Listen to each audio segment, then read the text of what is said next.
Thank you all very much for being here today. Obviously, the main order of business for us in terms of voting today is the resolution of disapproval that the Democrats are putting forward on the President's declaration of national emergency. We don't support that resolution of disapproval. It's very clear that there is an emergency at the border. And to speak specifically to that, we've asked Congressman Kinzinger, who has actually just returned. He was deployed at the border. We've asked Adam to join us this morning so that he can talk about what he saw firsthand at the border. So with that, I will turn it over to Adam. All right. Well, thank you. Thanks for all coming out. Congressman Adam Kinzinger from the 16th District of Illinois. I just returned from a deployment with the Air National Guard to the border. This was my 4th deployment to the border. 3 prior times were in Texas. Those were under President Obama. I think it's important to note that those were not controversial at the time. The Guard mission on the border has been ongoing for a very long time. When my friends on the other side of the aisle talk about the use of technology on border control, that is exactly what the National Guard does. It's a force multiplier for Border Patrol. In the case of what I did, we used cameras to see people at night, to be able to do that sensor technology and communicate with Border Patrol. And it's important to note also the Wisconsin governor just pulled my National Guard units from the border because he claims this is not rise to the level of national emergency, even though this has been going on and the Guard's been involved for a very long time. Active duty is on the border hardening the points of entry, which my friends on the other side of the aisle are quick to say are the real problem. And I agree, it's a problem. That's why active duty is down there to help to secure those areas.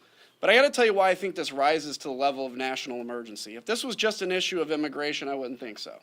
But this is an issue of drugs and human trafficking. I think compassion and border security are not mutually exclusive. In fact, I think they can only exist with each other. I think when you have a secure border and you tell people to come to the United States the right way, you cut out the drug cartels and the cartel human trafficking. By the way, the cartels in Mexico make a lot of money on trafficking people over the border.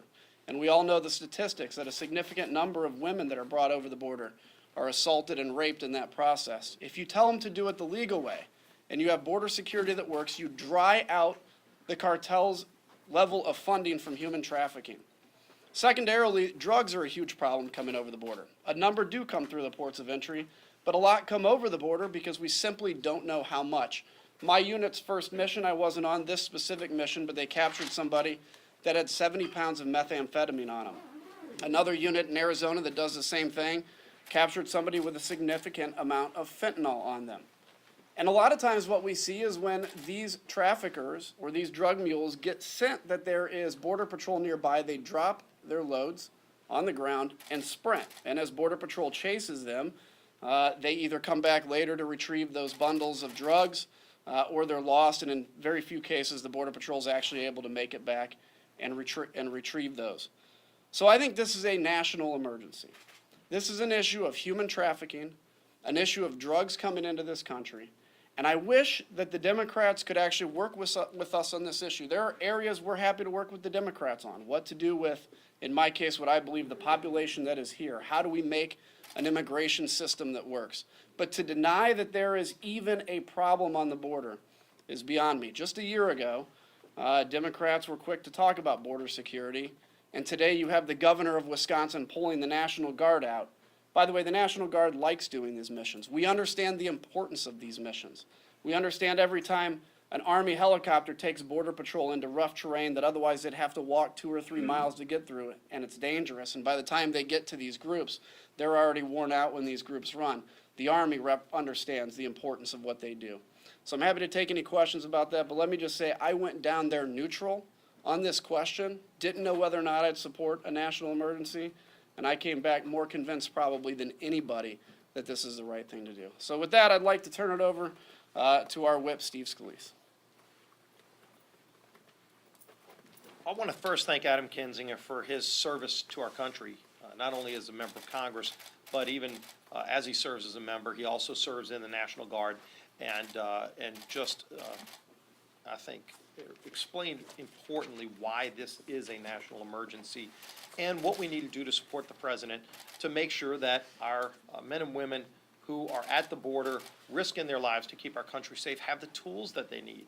And that's what this national emergency declaration is all about, is making sure that our Border Patrol agents who have identified the areas where we need to build the wall in the most urgent way, they don't have enough tools. We've appropriated some money for the president to build more new wall.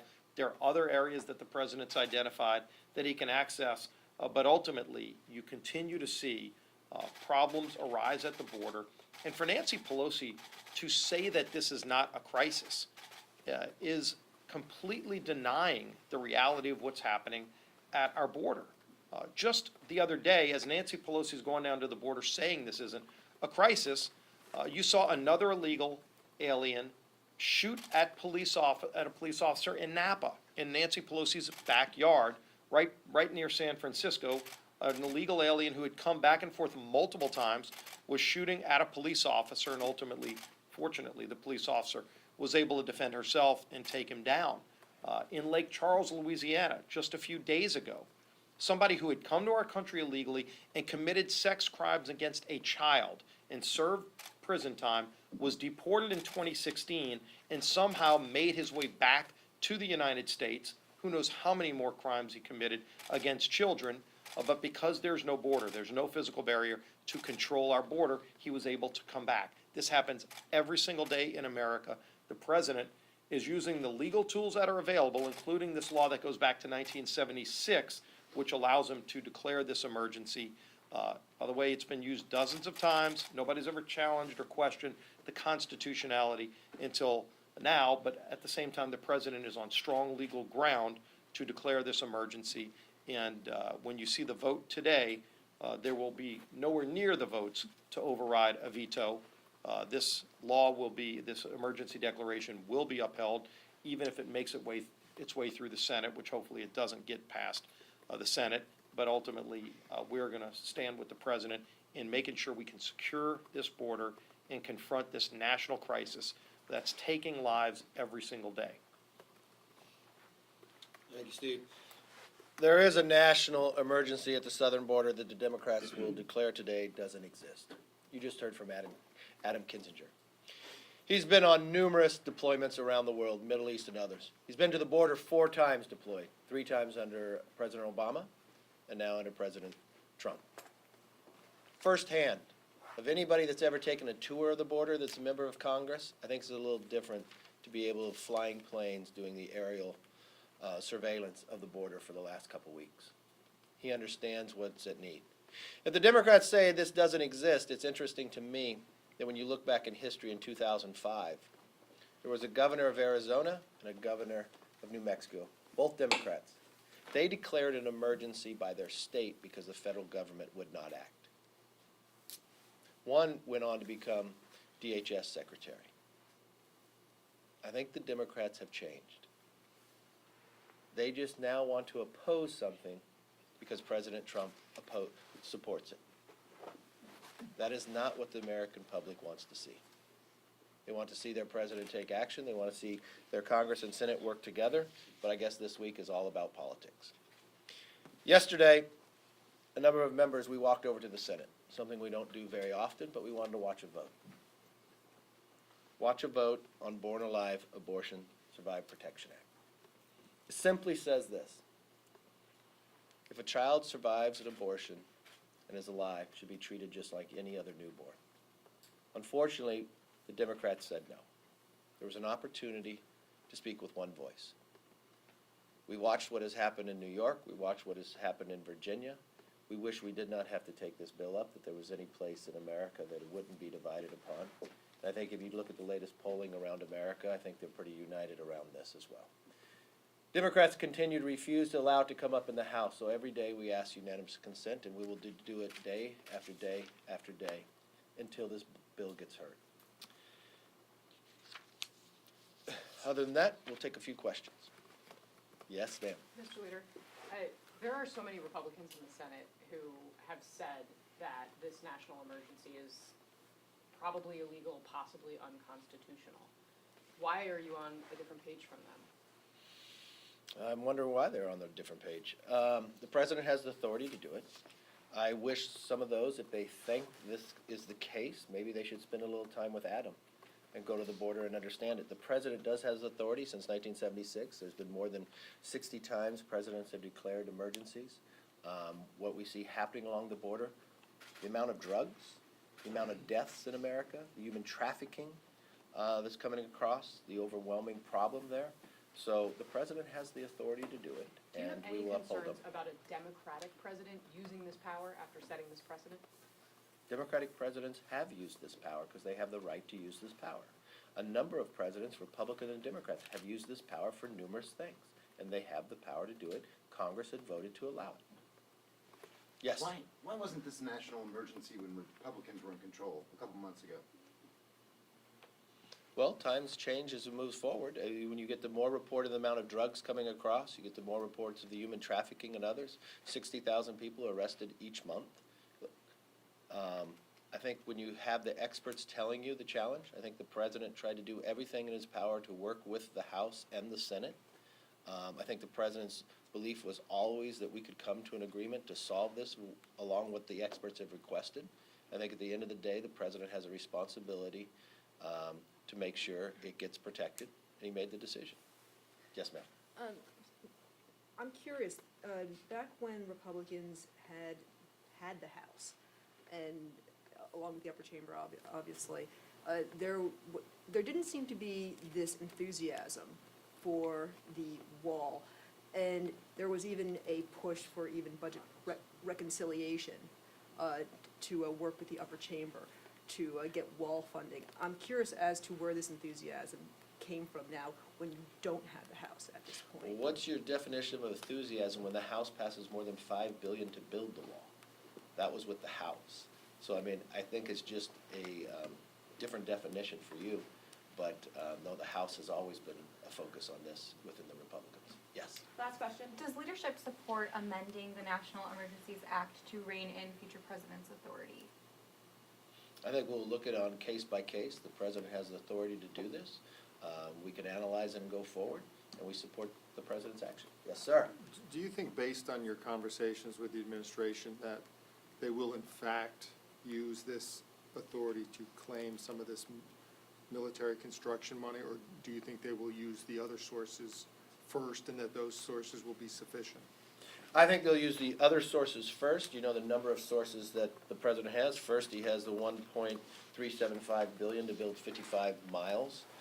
What's interesting to me is that all of Congress came to a conclusion that that there's a challenge there at the border, why there should be a new barrier built. This is what the experts have told us. He also has the other authority from the two different funding sources that will not go into the emergency effect, but then the last portion, I think that will be the last dollars used, and we'll see how quickly they're able to utilize it and build what they need.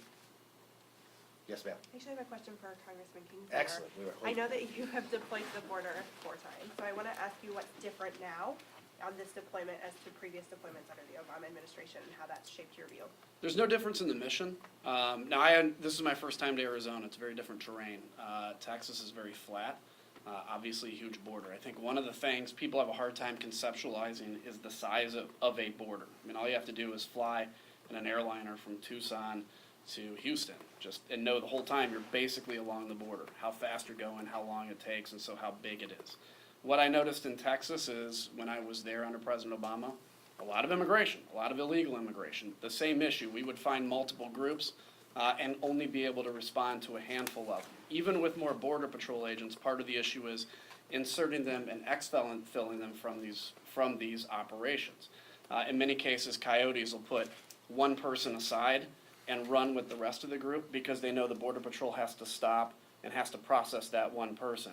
There's emergency call buttons, by the way, in the Arizona desert. So if somebody finds themselves in crisis, they can hit this and we'll come rescue them. That also stops other operations from occurring. There was one operation I was on where I think there were a group of 6, and the Border Patrol was coming out. The emergency call box was hit. They had to terminate that operation to go respond to that medical emergency or to that hit. By the way, the cartels send young people forward specifically to hit those call boxes sometimes so that they can bring groups across the border. So what I saw was very different terrain. I saw many more situations, and I have the video, and Border Patrol Tucson can release that video, where people just drop bundles and run. I saw a lot more drugs this time than I did in the Texas border. I think it's apples and oranges in terms of numbers because, again, it's hard to terrain-wise. But another important point, I saw one of my colleagues on the other side of the aisle tweet a picture of mountains and say, "This is the border wall." A significant amount of the people we found were on these mountains, by the way. And just as maybe it's difficult for them to get over the mountains, by the way, people hike mountains all the time for fun, it is equally difficult for Border Patrol to get on those mountains too. I had one situation where a guy was running literally down a mountain. Black Hawk helicopter with the Border Patrol was tracking him, probably about 50 feet away, and we couldn't get this person and he got away. That, I guarantee you, was a coyote or a drug runner. So it's pretty bad. I think there's great people doing great work. Some of the Border Patrol told me that they're disheartened when they hear people basically equate them with stormtroopers because they believe that they're doing a good job for the American people, and I do too. Thanks. Thank you very much.